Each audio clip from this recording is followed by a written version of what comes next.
오늘 우리에게 주시는 하나님의 말씀 히브리서 12장 1절부터 5절까지 말씀입니다. 히브리서 12장 1절부터 5절까지 말씀. 저와 함께 한 절씩 교독하시겠습니다.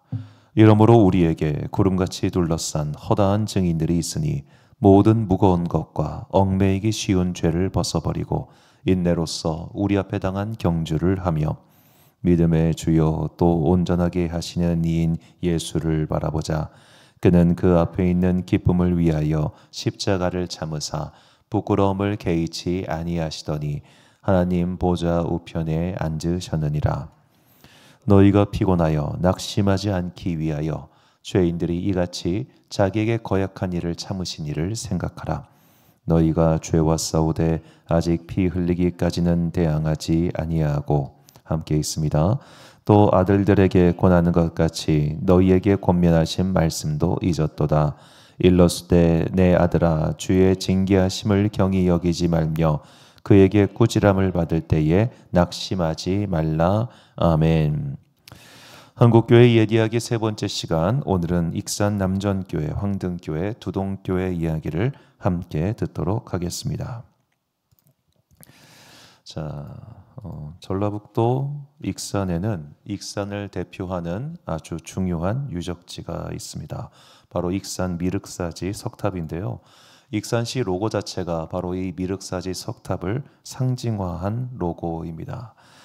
가면은 이게 아마 원래 무너진 거를 재현을 한 걸로 제가 알고 있어요. 그래가지고 지금은 여기에 조명도 달고 해가지고 익산의 관광 명소가 되었다고 합니다. 자, 이 미륵사지 석탑을 만든 게 백제 무왕 때입니다. 그러니까 저게 지금 1300년이 넘은 석조 건물이라는 겁니다. 그러니까 1300년이 넘은 석조 건물이 아직까지 있다고 하는 것은 저 일대가 정말 대단한 어떤 유적지 혹은 사찰이었다는 걸 알 수 있죠. 자, 전라북도 익산시는 현재 인구가 약 27만 명경이며 이 도시의 가장 중요한 특징은 백제 시대부터 이어온 고대 도시라는 겁니다. 자, 우리나라에 유명한 미륵산이 두 개가 있습니다. 통영에 있고요, 익산에 있습니다. 익산의 미륵산은 이제 미륵사지가 있는 곳을 미륵산이라고 부르고 그 옆에를 용화산이라고 부른다고 하더라고요. 자, 아까 봤던 우리 석탑이 우리나라 가장 오래된 최고 석탑입니다. 자, 이 익산시는 그 이리라고 하는 곳과의 통합이 됐는데요. 이리는 원래는 전주의 월경지로서 이 전주 옆에 있는 사실 사람이 많이 살지 않는 그런 곳이었다고 하는데 이게 1906년도에 익산군에 편입되었다가 1947년도에 익산군으로부터 분리되었다가 다시 95년도에 익산군에 통합돼 가지고 현재 남중동, 창인동, 중앙동, 평화동, 인화동, 갈산동, 주연동, 마동 일대가 원래는 이리였다고 합니다. 저도 어디까지나 자료를 봉해서 안 거기 때문에 아니다 라시는 분들이 계시다면 나중에 말씀해 주시기 바랍니다. 자, 이 미륵사지 이제 복원된 이 조형물인데요. 이렇게 거대한 사찰이 약 기원 후 700년경에 이렇게 지어졌다는 거예요. 그러니까 이쪽이 참 굉장히 백제에 있어서 아주 중요한 도시였다는 겁니다. 그 말인즉슨 여기는 서기 700년 때부터 어떤 종교의 성지였냐면 불교의 성지였다는 겁니다. 불교의 성지. 그러니까 익산은 바로 불교의 성지였다는 거예요. 그래서 지금도 이 미륵사 일대에 많은 절들이 있다고 합니다. 석불사, 태봉사, 심곡사부터 시작해가지고 익산시 내에도 또 여러 절이 있습니다. 이 관음사라고 하는 곳에는 또 국가지정 보물이 있다고 하면서 라고 하고요. 또 연곡사라고 하는 도심 안에 여러 사찰들이 있다고 해요. 그만큼 익산은 뭐다? 불교의 성지라는 겁니다. 여기 가까운 공주 마곡사 가면은 공주 마곡사도 유네스코 세계유산이 있죠. 그러니까 거기에 엄청나게 많은 사람들이 작은 마을을 이루고 있지 않습니까? 그것보다 더 오래된 사찰이 미륵사지입니다. 그러니까 익산이 얼마나 이 불교가 빵빵한 도시였는가 우리가 이걸 알 수 있겠죠. 자, 익산은 이렇게 불교만 빵빵한 도시가 아닙니다. 익산에 아주 유명한 불교 아닌 불교가 있습니다. 바로 원불교의 도시가 또 익산이지요. 원불교는 이제 벌써 창립된 지 이제 10년이 돼가는 종교인데요. 소태산 박중빈 대종사라는 자가 1924년도에 원불교 중앙총무부를 익산에다 둔 이래로 익산은 원불교의 아주 중요한 성지가 되었습니다. 자, 원불교는 불법의 대중화, 생활화, 시대화를 추구하는 종교로서 일반 불교와 가장 큰 차이가 이 교무라고 하는 스님이라고 해야 될까요? 여성분도 계시고 남성분도 있는데 이 교무가 결혼을 할 수가 있습니다. 2019년부터 해가지고 교무가 결혼을 할 수 있어요. 자, 그리고 이제 신도수가 약 138만 명으로 그들이 자체 추산한 그 종교입니다. 자, 그래서 이 예전에는 군목이라고 하는 이제 군종사관, 정확히 뭐 이제 기독교 장교 그리고 천주교 장교 그리고 불교 장교가 있었는데 이제는 원불교도 군종사관으로 이제 임관을 합니다. 자, 이 유명한 이런 사람으로서는 박청수 교무라는 분이 계시는데 이분이 노벨 평화상 최종 10인 후보까지 올라갔다고 합니다. 그 외에도 아직 살아계시죠? 이건희 회장 부인 그 여사분께서 아주 유명한 골수 원불교 신도시기도 합니다. 자, 그래서 익산에 가보시면 이제 원불교 대학교도 있고요, 원불교 병원도 있고 아주 큰 여러 가지 성지가 있다고 합니다. 원불교 역사 박물관도 있다고 해요. 되게 크다고 합니다. 저는 가보지는 못했는데 여기 또 안에 가면은 이제 종무 이분이 깨달음을 얻으시고 하여튼 승천인가 뭔가 하셨다고 하는 저렇게 아주 유명한 유적지도 있다고 합니다. 자, 이렇게 익산은 불교와 원불교라고 하는 굉장히 중요한 성지입니다. 이렇게 중요한 특정 종교가 교세가 강한 지역에서는 당연히 다른 종교가 들어가기가 어렵지요. 자, 이렇게 불교의 성지이고 원불교의 성지임에도 불구하고 익산에는 아주 오래된 교회들과 또 기독교 유적지가 있습니다. 자, 먼저 처음으로 익산 처음 교회는 남전교회라고 하는 곳입니다. 자, 이 남전교회는 어떤 데는 보면은 1897년이라는 자료가 있고 1900년이라는 자료도 있는데 남차문 교회였다고 해요. 이 남전리 사람들이 군산 구암교회와 김제 송지동 교회까지 걸어 다녔습니다. 엄청 멀었겠죠. 그러니까 이 남전리의 이윤국 영수의 집에서 모여서 교회를 시작했고 이쪽 전북 지역을 담당했던 전킨 선교사가 이렇게 교회 담임 목사가 돼가지고 교회가 순조롭게 성장했습니다. 이 교회는 가장 특별한 사건은 바로 1919년 솜리장터 만세 운동을 이 교회의 장로였던 문용기 장로가 주도했다는 점입니다. 그래서 같은 교회 신도들과 함께 이 4.4 만세 운동을 진행했고 이때 문용기 장로, 박영문 성도, 장경춘, 박도연 청년 이 모두가 순국했습니다. 그리고 한국 전쟁 당시에 박병호 선생이라는 분이 이제 공산당에 의해서 또 순교하셨죠. 그래서 이제 4.4 만세 운동과 남전교회는 그 익산에서 항일 정신 운동을 굉장히 상징하는 대표적인 교회라고 할 수 있습니다. 자, 과연 그 시대에 불교와 원불교가 항일 운동을 했을까요? 하기는 했습니다만 주역이 아니었습니다. 자, 그만큼 익산 남전교회가 그 시대의 사람들에게 시대의 등불 역할을 해줬습니다. 그리고 많은 순교자의 피가 그 땅에 흘렀습니다. 그렇기 때문에 어찌 보면 그들에 비해서는 한참 후발주자인 기독교회가 익산 땅에 점점 스며들 수 있었던 것이죠. 자, 이렇게 일제 시대에만 순교자가 있던 것이 아닙니다. 또 다른 순교자, 그러니까 한국 전쟁 발발해가지고 익산이 이제 공산당의 손에 떨어졌을 때 그때도 여러 순교자들이 있었는데 그 순교자들을 낳은 교회가 익산의 황등교회입니다. 황등교회는 많은 순교자들의 피가 흐른 교회인데요. 어떤 자료에 따르면 10명, 어떤 자료에 따르면 6명 이렇게 조금씩 자료에 따라 이야기가 다르긴 합니다만 분명한 것은 저 교회가 순교자들의 피 위에 세워진 교회라는 겁니다. 자, 익산 황등교회는 1921년도 그 당시 동련교회라는 곳의 개원식 장로가 이분이 의사였던 것 같아요. 기성의원이라고 하는 자기 병원에서 설립 예배를 드려가지고 원래 직장인들끼리 거기서 이렇게 예배를 드렸던 것 같습니다. 저 동련교회는 나중에 일제에 의해서 강제 합병이 됩니다. 병합, 황등교회와 동련교회가. 그런데 동련교회가 제가 보니까 또 있어요. 그 익산에 또 동련교회가 있더라고요. 그래서 아마 이게 또 황등교회가 있고 신앙등교회가 있고 좀 복잡스럽긴 한데 여하튼 이렇게 해서 1928년도에 20평 목조 예배당을 저 개원식 장로님이 헌당을 해서 이렇게 시작을 합니다. 그러니까 저분이 사실상 설립자예요.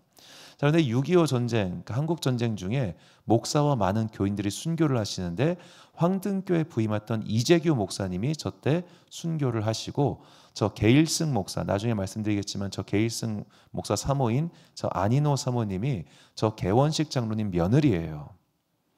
그러니까 며느리와 담임 목사와 교회 집사들이 청년까지 저 한국 전쟁 때 공산당에 의해서 순교하신 교회가 황등교회입니다.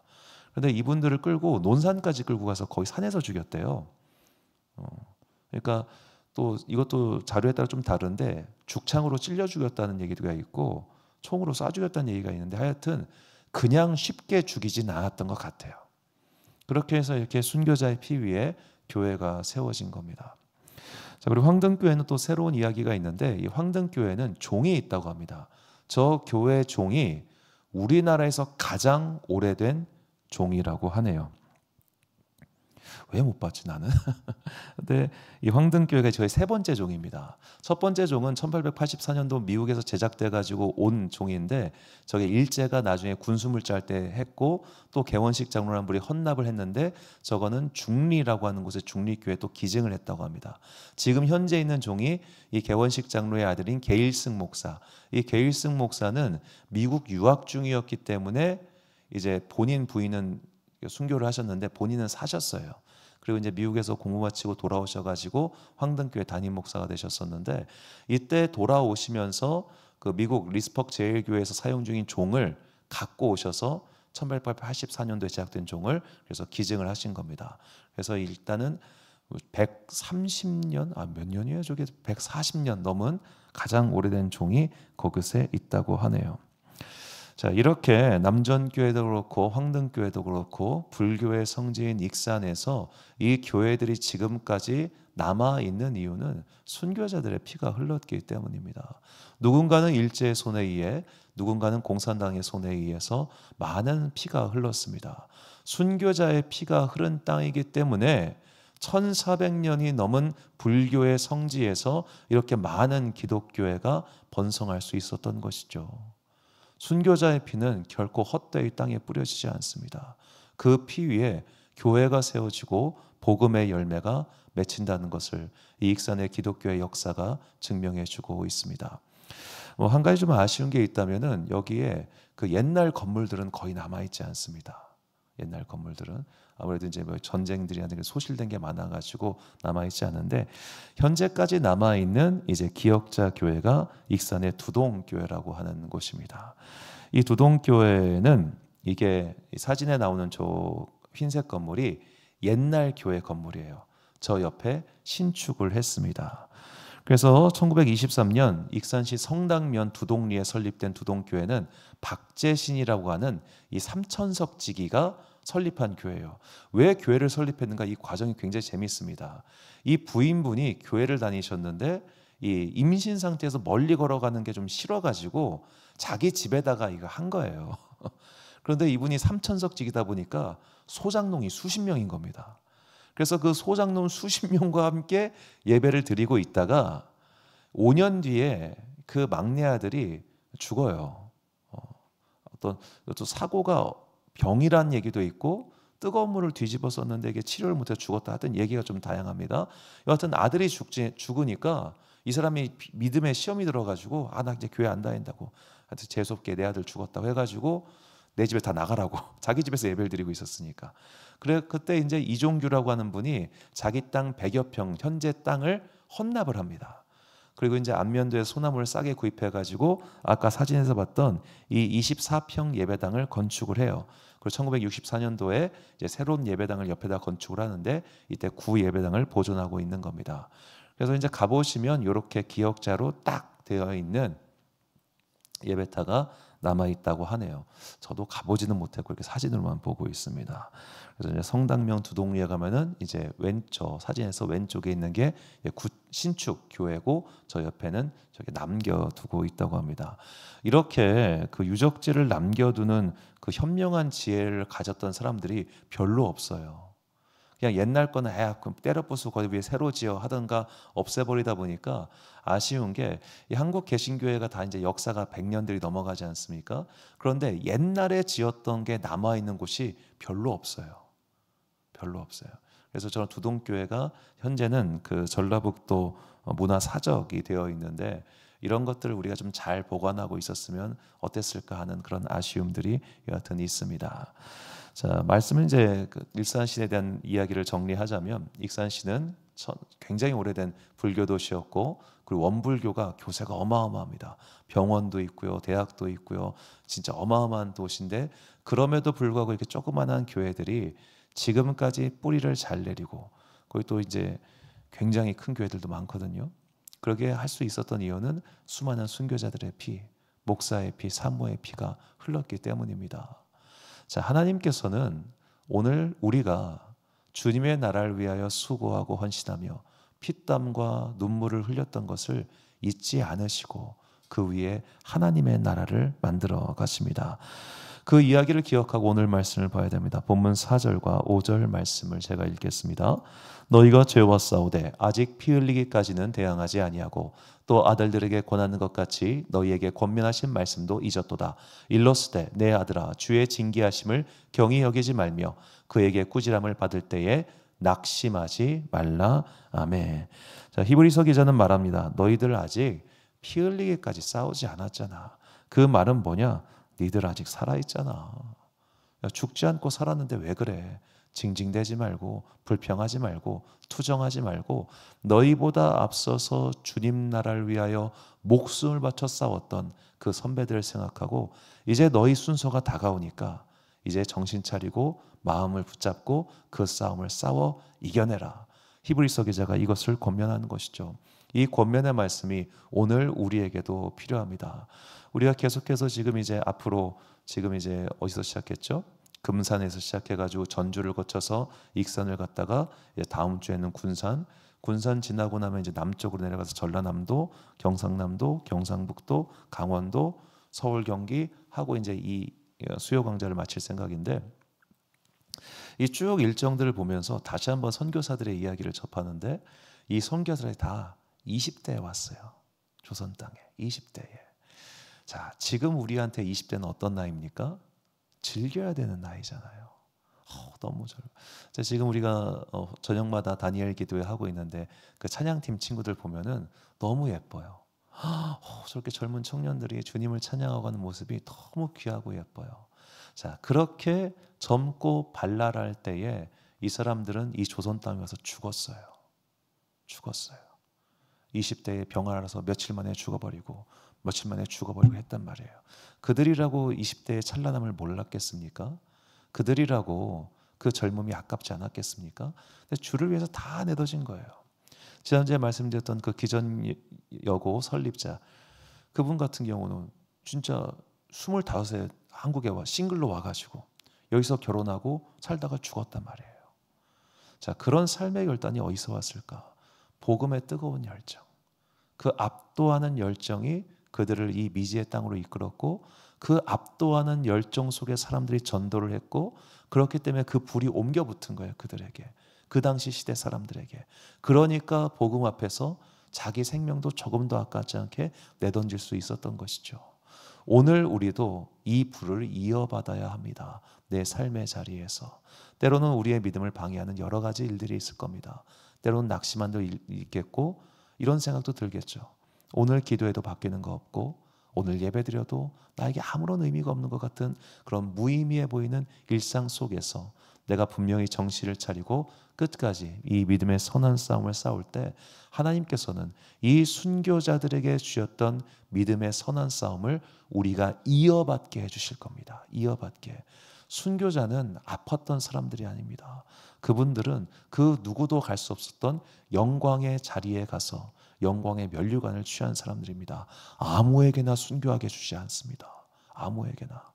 그 영광을 받았던 사람들과 같이 우리도 그분들처럼 내가 피 흘리고 목숨 바쳐 싸울진 못할지라도 우리가 하얀 순교자가 되어야 됩니다. 하얀 순교자는 오늘 기도의 자리에서 사탄과 마귀와 기도로 대적하는 사람들이 하얀 순교자들입니다. 우리에게는 그런 기도의 사명이 필요합니다. 우리에게도 그런 믿음의 싸움이 필요합니다. 우리가 각자에게 처한 그 믿음의 선한 싸움을 승리해 나갈 때 주님께서는 우리에게 다음과 같은 상을 주실 것입니다. 결단의 말씀 야고보서 1장 12절 말씀 우리가 잔목소리로 봉독하겠습니다. 시작. 시험을 참는 자는 복이 있나니 이는 시련을 견디어낸 자가 주께서 자기를 사랑하는 자들에게 약속하신 생명의 면류관을 얻을 것이기 때문이라. 아멘. 사랑하는 지혜 빛 광성교회 성도 여러분, 그리고 이 수요일 예배 함께 드리고 계신 귀한 주님의 자녀 여러분, 오늘 우리는 불교의 성지 익산에서 기독교의 꽃을 피워낸 사람들의 이야기를 들었습니다. 그들은 험한 곳에서 피를 흘림으로써 생명을 바침으로써 주님의 몸된 교회를 만들어 갔습니다. 오늘 내가 속한 믿음의 싸움터 역시 마찬가지일 겁니다. 오늘 우리는 우리의 믿음을 조롱하는 사람들 속에서 살고 있습니다. 우리의 믿음을 등한시 여기는 사람들 속에서 살고 있습니다. 그곳에서 우리가 믿음을 지키고 내가 그리스도인을 산다는 것이 얼마나 힘든 일인지요. 주님께서는 우리의 그 힘든 싸움을 알고 계십니다. 그러므로 그 내가 처한 싸움터에서 끝까지 싸워 이기기 위해 항상 성령님의 도움을 구하시고 성령님의 힘으로 그 싸움을 싸워 승리하여 주님께서 우리에게 예비하신 의의 면류관, 생명의 면류관을 모두 취하는 그런 복된 여러분과 제가 되시기를 주님의 이름으로 축원합니다. 기도하겠습니다. 사랑과 은혜가 충만하신 아버지 하나님, 오늘 우리에게 앞서 생명을 바쳤던 사람들의 이야기를 들려주시니 감사합니다. 그들이 흘린 피 위에 주님의 교회가 아름답게 세워졌습니다. 그들이 흘린 피와 땀과 눈물 위에 아름다운 믿음의 후예들이 자라났습니다. 주님, 오늘 우리가 주님께 드리는 이 기도와 이 헌신이 결코 무의미한 것이 아님을 깨닫게 하여 주옵소서. 그래야 나의 남은 시간 동안 더욱더 열심히 기도하고 예배드리며 하얀 순교자가 되어 이 땅에 우리가 흘린 이 땀과 눈물을 통하여 새로운 믿음의 세대에 일어나게 하시고 교회가 더욱더 건강히 자랄 수 있도록 은총 베풀어 주옵소서. 내가 이 땅을 사는 동안 이 사명 잘 마치고 나서 주님 앞에 섰을 때 잘했다, 충성된 종아라는 칭찬 듣게 하시고 의의 면류관, 생명의 면류관을 취하는 그런 복된 주의 자녀들 되시기를 간절히 소망하오며 이 모든 말씀 우리 구주 예수 그리스도의 이름으로 기도드립니다. 아멘.